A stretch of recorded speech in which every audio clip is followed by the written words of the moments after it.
ബഹുമാനപ്പെട്ട ഉസ്താദുമാരെ, രക്ഷിതാക്കളെ, പ്രിയ കൂട്ടുകാരെ, അസ്സലാമു അലൈക്കും. മുത്തുനബി സല്ലല്ലാഹു അലൈഹി വസല്ലമയുടെ ജന്മദിനത്തിൽ രണ്ടു വാക്ക് സംസാരിക്കാൻ അവസരം ലഭിച്ചതിൽ ആദ്യമായി ഞാൻ അള്ളാഹുവിനെ സ്തുതിക്കുന്നു. അൽഹംദുലില്ലാഹ്. മുത്തുനബി സല്ലല്ലാഹു അലൈഹി വസല്ലമക്ക് എല്ലാവരെയും ഒത്തിരി ഇഷ്ടമായിരുന്നു, പ്രത്യേകിച്ച് കുട്ടികളെ. ഒരിക്കൽ നബി സല്ലല്ലാഹു അലൈഹി വസല്ലം ഒരു സ്വഹാബിയുടെ വീട്ടിൽ പോയിരുന്നു. ആ സ്വഹാബിക്ക് ഒരു കൊച്ചു കുഞ്ഞുണ്ടായിരുന്നു.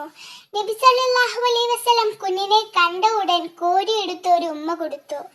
അപ്പോൾ സ്വഹാബി അത്ഭുതത്തോടെ ചോദിച്ചു, നബിയെ, അങ്ങ് എൻ്റെ മകനെ ഉമ്മ വെച്ചോ? ഞാൻ ഇന്നു വരെ അവനെ ഉമ്മ വെച്ചിട്ടില്ല. അത് കേട്ടപ്പോൾ നബിക്ക് ദേഷ്യം വന്നു. നബിയുടെ മുഖം ദേഷ്യം കൊണ്ട് ചുവന്നു. നബി പറഞ്ഞു, നിങ്ങൾ കുട്ടികളെ സ്നേഹിക്കണം.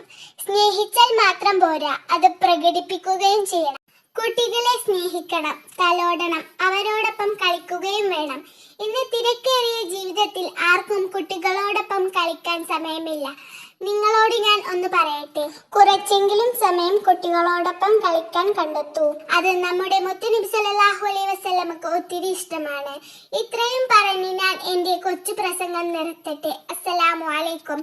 എൻ്റെ ഈ കൊച്ചു പ്രസംഗം നിങ്ങൾക്ക് ഇഷ്ടമായെങ്കിൽ ലൈക്ക് ചെയ്യാനും ഷെയർ ചെയ്യാനും സബ്സ്ക്രൈബ് ചെയ്യാനും മറക്കല്ലേ.